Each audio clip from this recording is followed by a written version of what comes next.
Good afternoon and welcome to Roland Berger's briefing on sustainability for FIA Connect 2020. I am Nikhil Sachdeva, project manager in the Roland Berger London office. I focus on the aerospace and aviation sectors with a particular emphasis on new technologies and the transition to sustainable aviation. Today, we are excited to present our latest thinking on the topic of aviation sustainability, the roadmap to true zero. Today we'll be hosted by 4 Roland Berger colleagues. Hello, my name is Robert Thomson, partner in the London office of Roland Berger and a specialist in the aviation and aerospace sectors. So hello everybody, my name is Weichenhain. I'm a partner in our energy and infrastructure practice, and I focus on energy transition and new technologies, in particular hydrogen and fuel cells. Hello, I'm Healy, a project manager in the London office of Roland Berger. Today, by addressing aviation's total impact on the environment before getting into the details of our proposal in Section B. I will then hand over to my colleagues to deep dive into the latest on technologies for sustainable aviation before concluding the presentation. Let us begin by looking at aviation's total radiative forcing. Before the crisis, aviation's annual emissions were just under 1 billion tons of CO2. Before the crisis, this was set to quadruple to around 4 billion tons by 2050. With the impact of COVID-19, we forecast emissions in 2020 to fall by 60 to 70%, only recovering to 2019 levels by around 2024. With some muted growth in the rest of the 2020s, eventually the industry should return to rapid growth once again. But the impact of COVID-19 is expected to be long-lasting. Nevertheless, emissions are still set to triple by 2050, reaching nearly 3 billion tons of CO2.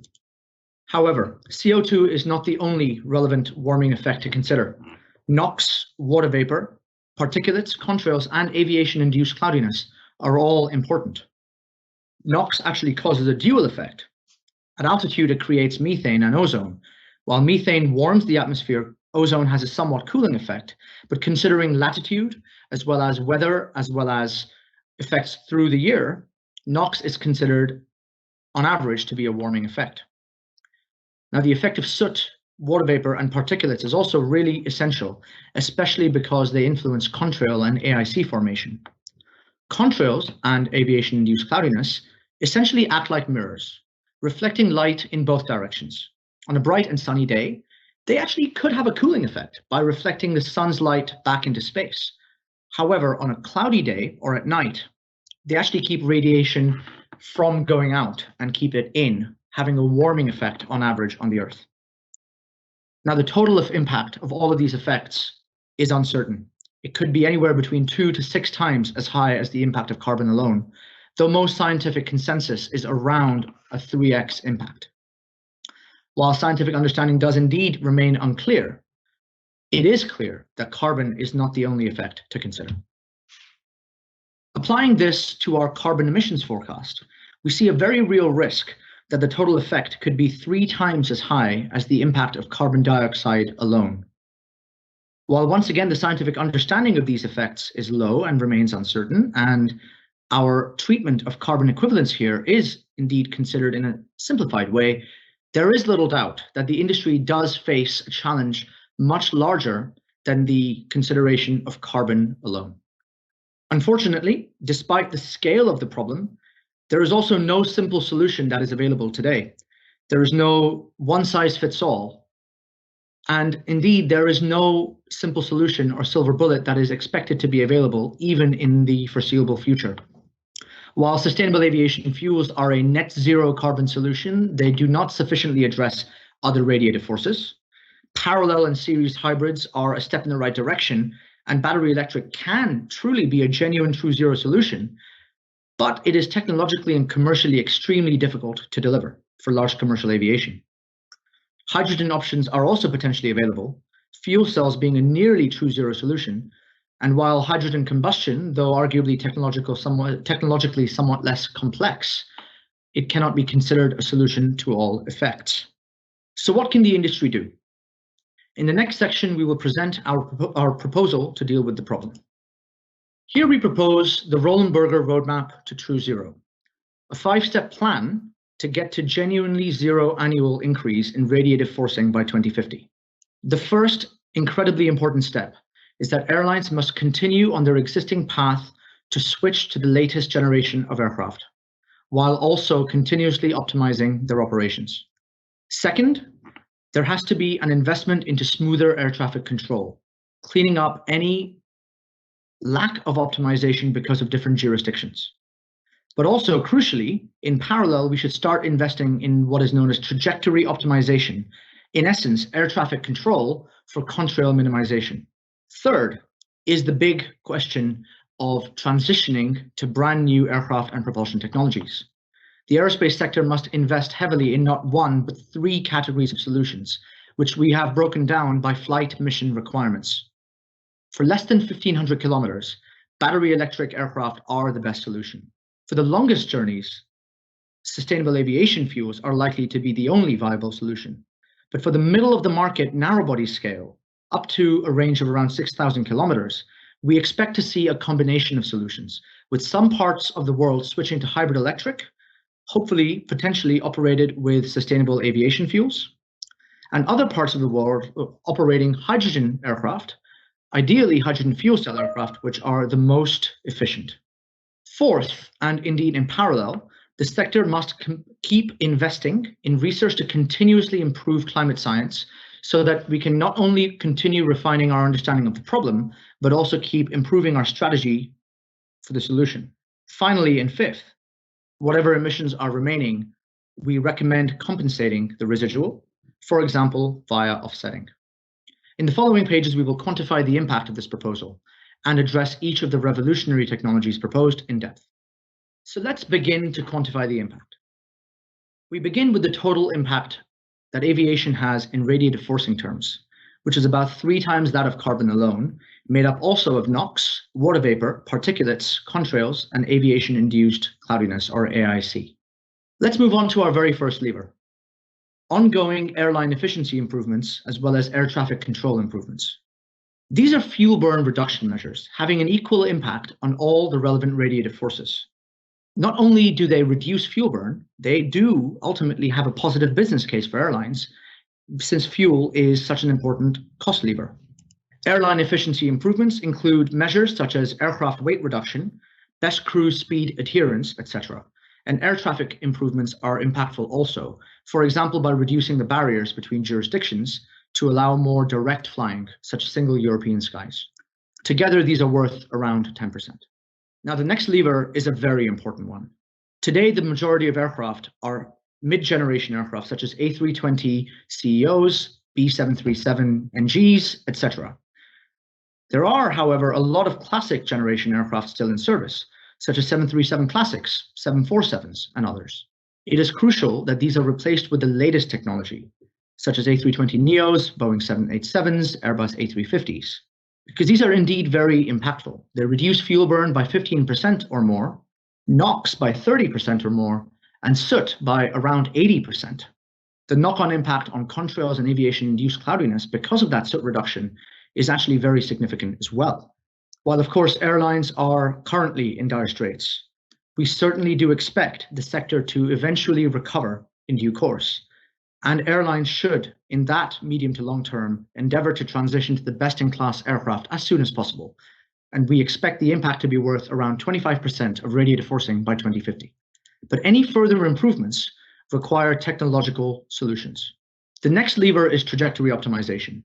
This considers the redirection of flights to optimize flight profiles and minimize contrail and aviation-induced cloudiness formation. No major aircraft or engine technology changes are required here, and the impact can be as high as 15%, mainly in terms of contrails and AIC. Thus, at this stage, without major technological changes, we see that we can already reduce aviation's net radiative forcing position by 50% into 2050. However, any further improvements require revolutionary technological solutions. That brings us to our first range-specific new aircraft technology proposition. Battery electric aircraft, we think, should be applicable to shorter ranges and smaller aircraft with expected battery improvements, up to 1,500 kilometers. They reduce fuel burn directly and are a true zero solution for the relevant segments, assuming batteries are charged with renewable energy. If so, they can remove all emissions from the sectors that they fly in, and the impact here is quantified at approximately 15%. In the next range category, we have a mix of technologies. We assume that this segment will be tackled with 50% hybrid and 50% hydrogen aircraft. Hybrids will continue burning kerosene, but we assume it will be e-kerosene. That is a type of sustainable aviation fuel, which is produced using highly sustainable renewable energy, which on a net basis can completely decarbonize. Hydrogen fuel cell aircraft will be used as well, decarbonizing and removing NOx effects, but slightly increasing water vapor and not completely removing contrails and AIC, despite using trajectory optimization. The impact here is considered to be around 15% reduction. For the next range category, we have the largest aircraft performing the longest haul journeys. The only viable solution that we see here are sustainable aviation fuels. These can decarbonize completely, albeit on a net basis only. However, they also have some beneficial reductions in other effects, with a net impact of around 10%. We thus are left with around 10% of our 2050 starting point. As part of this 10% that's remaining, we have actually completely decarbonized, but we still have some NOx and remaining contrails and AIC effects to deal with, mainly due to the ongoing usage of sustainable aviation fuels in the long-haul category and hydrogen in the narrow-body range. We recommend that these effects are compensated in other ways, such as using offsetting, to achieve a true zero. Let us now deep dive into the individual revolutionary technologies that we have proposed. Starting with trajectory optimization, the key message that we have today is that there is potential to act now. There are a handful of studies that we've looked at, suggesting an impact of anywhere between 50 to 80% reduction in contrail formation likelihood, achieved by redirecting flights. Now, this comes at a cost of increased fuel burn, but to achieve that 50 to 80% reduction, the fuel burn expected increase is only 0 to 2%. Now, there are broadly two types of optimization that are possible: route optimization and altitude optimization. While route optimization is difficult, requiring accurate knowledge of atmospheric data and identification of high accuracy contrail formation regions, altitude optimization is somewhat easier, broadly by requiring that aircraft fly below their current levels within the troposphere and do not enter the stratosphere, where water vapor emissions are very harmful and contrail formation is much more likely.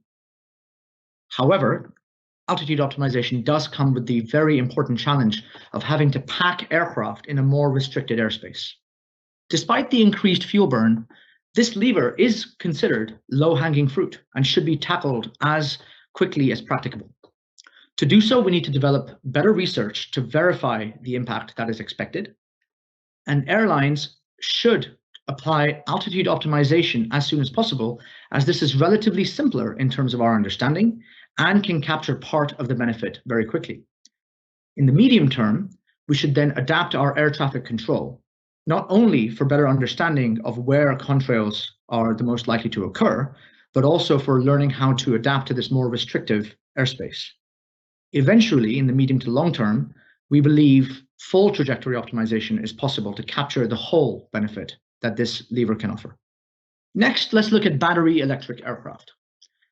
Considering the sub-regional and regional spectrum, with forecast battery density improvements by the 2030s, we should be able to get to sub-regional aircraft for short-distance flights. Furthermore, with significant improvements needed in airframe architectures allowing distributed propulsion, by the late 2030s, we should hope to see larger regional aircraft as well for these short-range journeys. Battery electric is the ultimate true zero solution, releasing no emissions during operation. Thus, this should be a priority technology that a lot of players should consider strongly.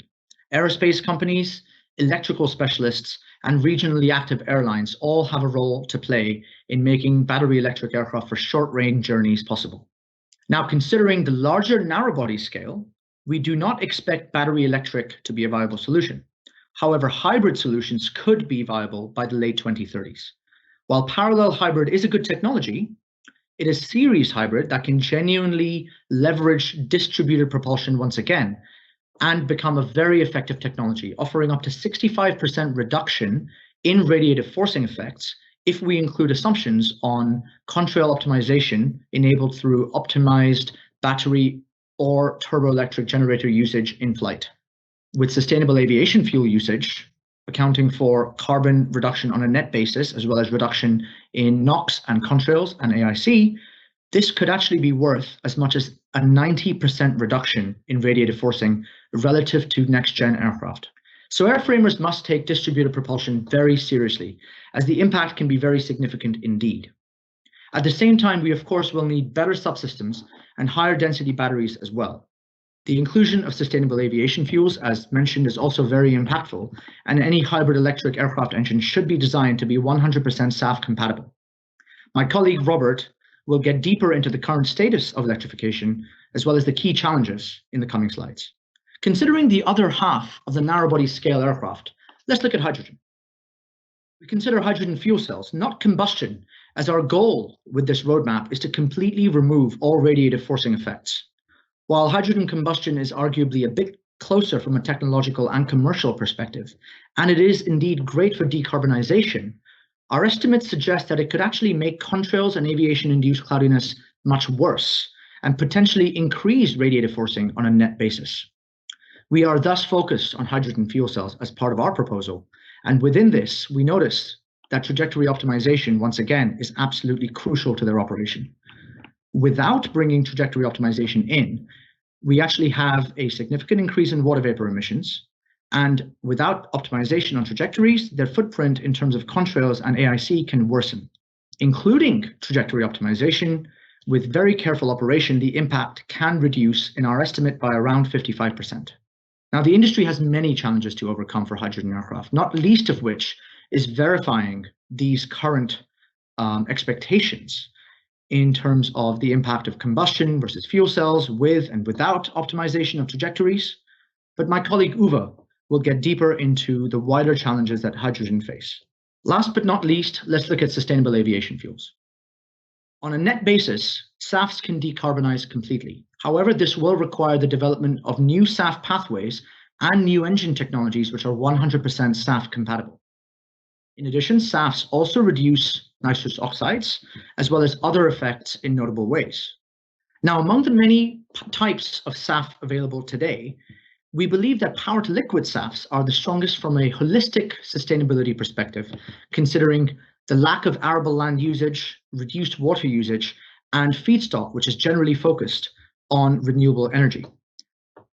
Power-to-liquid SAFs produced using renewable energy could thus one day indeed be 100% net zero carbon solution. My colleague Adam will get deeper into this topic in the coming slides. So where does all of this leave us? Let us look again at our forecast of emissions from 2020 through 2050, where we saw a tripling in carbon alone, despite the impact of COVID-19, and indeed another tripling considering all non-carbon effects. Through careful and forthright implementation of I'll say that part again, apologies. Through careful and judicious implementation of Roland Berger's roadmap to true zero, we are left with only 10% of the forecast 2050 level, with the residual to be compensated through other means such as offsetting. We also see that partially due to the COVID effect, the peak of the blue residual emissions is broadly held at 2019 levels, peaking around the mid-2030s, and at the point at which we introduce the new revolutionary aircraft technologies, it really starts coming down, achieving 10% only relative to 2050 levels before the roadmap is implemented. As a final comment, we feel it's very interesting that today's technologies, as well as evolutionary improvements considering airline efficiency, air traffic control, the transition to next-gen aircraft, and trajectory optimization alone, can actually reduce the net impact by 50%. However, as this chart shows, if we stop at that point, the line continues to keep going up. And after 2050, we would still have an increased radiative forcing impact. So it is crucial that we continue investing today in batteries, in hybrid electric, in sustainable aviation fuels, and hydrogen fuel cells, as well as offsetting options to genuinely get to a true zero. With that, I would like to hand over to my colleague Robert to kick off the next section in our presentation. Thank you, Nikhil. We now move from the overview into a deep dive on each of the different sustainable technologies that Nikhil outlined. I will cover electrical propulsion, then Uwe will talk about hydrogen propulsion, and Adam will cover sustainable aviation fuels. There are currently over 230 electrically propelled aircraft in development. Since we've been tracking these programs over the last 5 years, we've seen the numbers grow exponentially, although in the last 12 months, we've seen something of a slowdown in the growth in the number of programs. All of these programs are programs which we believe are targeted at having a genuine commercial application, so we exclude engine development programs, and we also exclude programs which are being built by hobbyists, for instance, in their garages, and don't look like they have commercial applications. So they're all 230 targeted as commercially viable programs. Around about 40% of these are urban air mobility vehicles, which we'll cover in greater detail in one of our other sessions at Farnborough Connect with Manfred Harder and Stefan Bauer. Another 40% are general aviation aircraft, or the bottom end of business jets, so comparatively small aircraft in size. And finally, there are about 30 regional or large commercial aircraft programs in development. When we look at these programs, they employ a range of different propulsion technologies, and we see that typically at the smaller end of the size spectrum, all of these programs are battery electric powered. And as we move up the size range into regional and indeed large commercial, we see those programs are predominantly hybrid electric, since the capabilities of battery electric are not able to stretch up into the larger aircraft sizes. When we look into the programs in a little bit more detail, we can see that the Pipistrel Velis Electro is the first aircraft anywhere in the world to have received a type certificate from one of the regulatory bodies, this aircraft having been certified by EASA in June 2020. That aircraft is now available for people to buy, and if we look at some of the other programs, we can see the Aviation Alice program, very exciting program being developed in Israel, which is approaching its first flight. We see a couple of other programs slightly larger in size, and then up at the top end of the size range into the large commercial aircraft program sphere, we see the Wright Electric aircraft being developed by Jeff Engler and his team, a group which has partnered with EasyJet, which is keen to see the development of more sustainable aircraft in order to support EasyJet's pioneering role within the sustainable aviation world. However, despite the large number of programs which are in development at the moment, there are quite a few barriers which still need to be overcome. First of all, in terms of technology, one of the key barriers for both all electric and indeed as a reserve for hybrid electric is battery technology. And we continue to see advances in battery technology, but we're still some way away from batteries having the energy density which is required for commercial aircraft with an acceptable range. Alongside the challenges in technology around batteries, there are also challenges about efficient electric machines and also novel aircraft and engine architectures which will be required to make the full use of the potential offered by electrical propulsion. On the policy front, we'll need to certify as airworthy all of these new aircraft designs and all of the new propulsion technologies that go with them, though obviously the certification of the Pipistrel aircraft is a step forward in that direction. Alongside certification, we will also need to build new infrastructure to support these aircraft, whether that be for urban air mobility or indeed at existing airports, where considerable charging infrastructure may be needed for battery electric vehicles to recharge. And then finally, in terms of barriers, we need to find airlines which are prepared to fly these aircraft commercially and for customers to accept them, both in terms of being willing to accept the new aircraft technologies and a potential safety risk that might go with them, and also the potential that it may cost more to fly with these types of aircraft, at least in the early years, since it will be necessary to recover the development costs and all the investment in technology which will go into bringing these aircraft to market. And I would now like to hand over to my colleague Uwe, who will talk about hydrogen. Thank you, Robert. Let us have a closer look at hydrogen aircraft. In principle, we distinguish two propulsion technologies. First, hydrogen can be used as a fuel instead of kerosene and burned in a modified gas turbine. Second, hydrogen can react in fuel cells to produce electricity that powers an electric motor that in turn drives the propeller. We discussed earlier that the full climate impact of aircraft is significantly higher than just CO2 emissions alone. Beyond CO2, aircraft emit nitrogen oxides, soot, and water vapor. In terms of climate impact, there is an important difference. Aircraft using fuel cell systems can reduce climate impact close to zero. No CO2 and NOx are emitted. Fuel cell aircraft emit only water that can be controlled in flight. Hydrogen fuel cell is therefore a true zero solution, comparable to battery electric aircraft. Hydrogen combustion does not cause any CO2 emissions as well. However, NOx and water vapor are still emitted, making it a zero carbon but not true zero.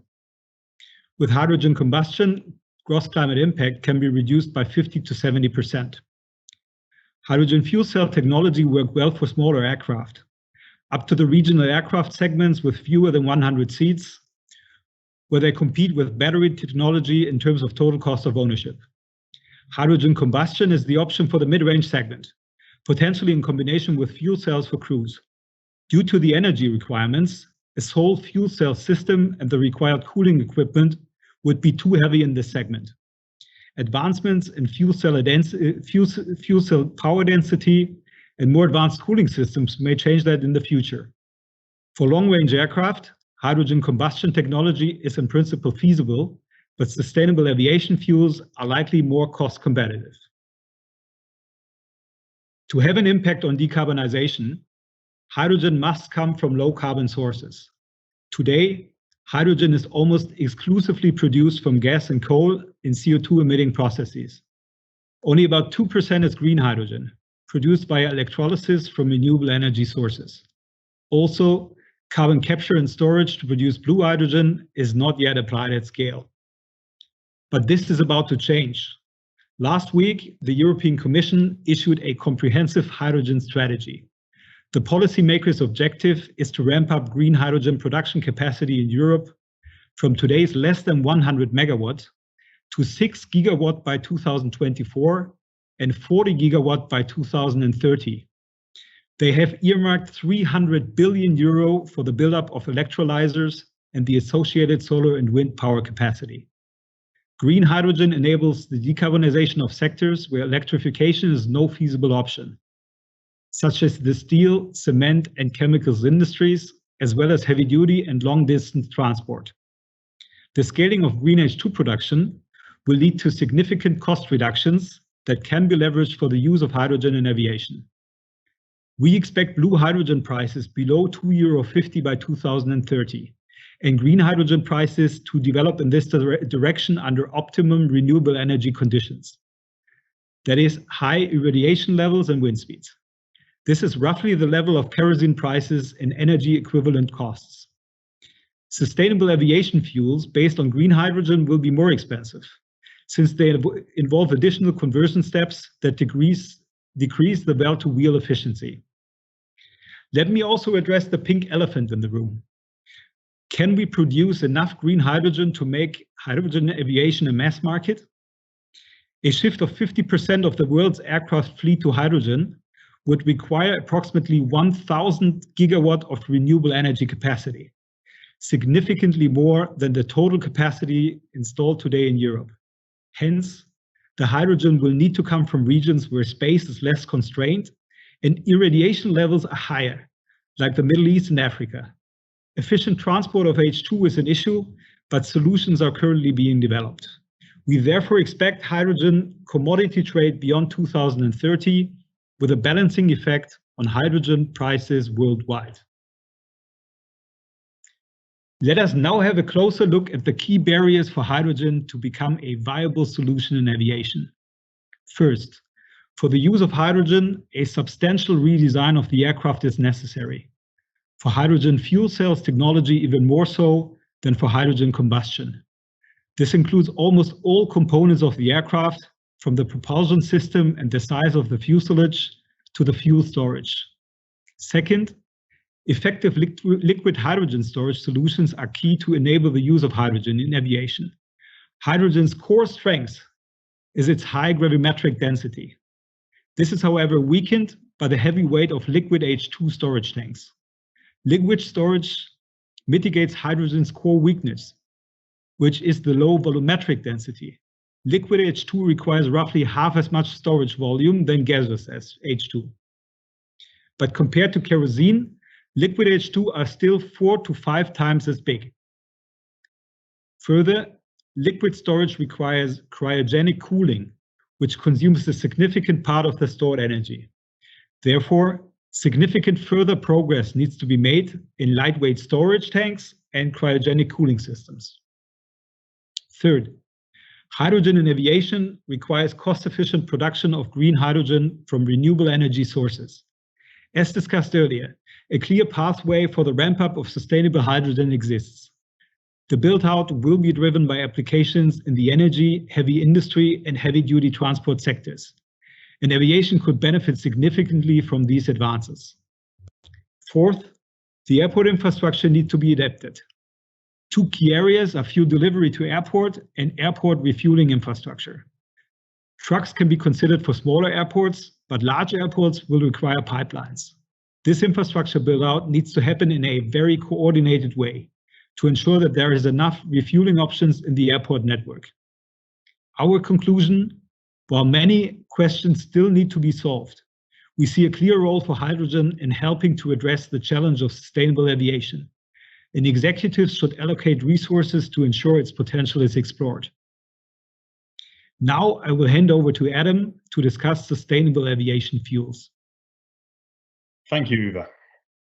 So on the sustainable aviation fuels front, we've already seen encouraging signs and a clear proof of concept, with more than 250,000 flights being operated using SAFs as drop-in fuels across commercial, military, and general aviation. It's fair to say that Northern Europe, and particularly the Nordics, has been a major hub of activity so far. We have offtake agreements in 7 airports across Sweden and Norway, but there are also 2 in California at SFO and LAX, and a few other parts of North America have also taken batch deliveries: Jackson Hole, Chicago O'Hare, Montreal, Toronto, to name a few. Several European airlines are already using SAFs. Lufthansa is already using SAFs for flights departing Frankfurt and San Francisco and has committed to more. BA has gone into partnership with Velocis to build a number of waste-to-SAF plants across the UK, expected to be ready by 2024. Air France KLM has committed additionally to developing and purchasing SAFs from 2022. And indeed, Air France's recent bailout by the French government is conditional on it using at least 2% SAFs by 2025. Also on the US side, JetBlue has announced plans to use SAFs on flights departing San Francisco from later this year. And Delta and United have also committed to using SAFs in the future. Currently, there are 5 pathways for SAF production that are ASTM approved. First, gasification and Fischer-Tropsch, i.e. Fischer-Tropsch power to liquid. The second, hydroprocessed esters and fatty acids, HEFA. This is the technology that the BA Velocis Shell plants are based on. You basically use cooking oil in and you get kerosene out. The third is alcohol to jet. Fourth is catalyzed hydrothermolysis jet, CHJ. And the fifth, sugars to synthetic isoparaffins. At Roland Berger, we have assessed each of the 5 pathways today and in 2030 on both sustainability and cost dimensions. Within sustainability, we consider CO2 reduction potential, non-CO2 emissions, maximum blend percentage, feedstock availability, and land and water usage. In cost, we assess capital expenditure, feedstock costs, and operational costs. And looking at the chart, other than noting that we see improvements on both dimensions for all 5 pathways over the next decade, the biggest improvement we expect in Fischer-Tropsch's power to liquid. And this is primarily due to the high share of renewable energy that we factor into its production. And as that cost of renewable energy comes down, so do we expect the cost of the SAF to come down too. So we've seen the role that SAFs could play in enabling true zero. We've had some encouraging signs in terms of the uptake of the fuels, and we've shown some potential for SAFs to become more sustainable and more cost effective over the course of the next decade or so. However, the industry still needs to make great strides to overcome the considerable economic and technological challenges that stand in our way. We've put those into 3 main categories. First is cost competitiveness. Second is around the supply chain. And the third is that engine technology must be compatible with higher blend rates of SAFs.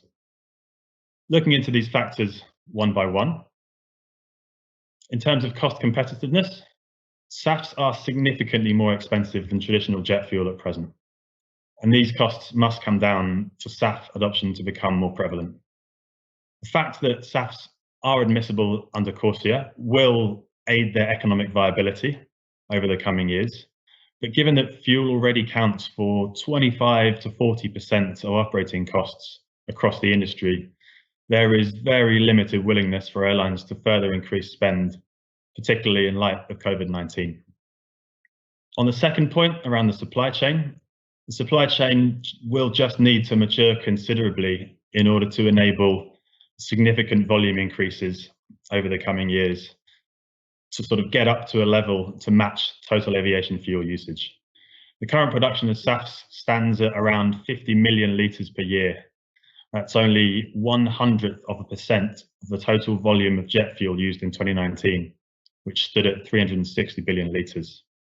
Of course, widespread support infrastructure will be required to enable that. And thirdly, in terms of engine technology, the blend rate of SAFs is currently restricted at 50%.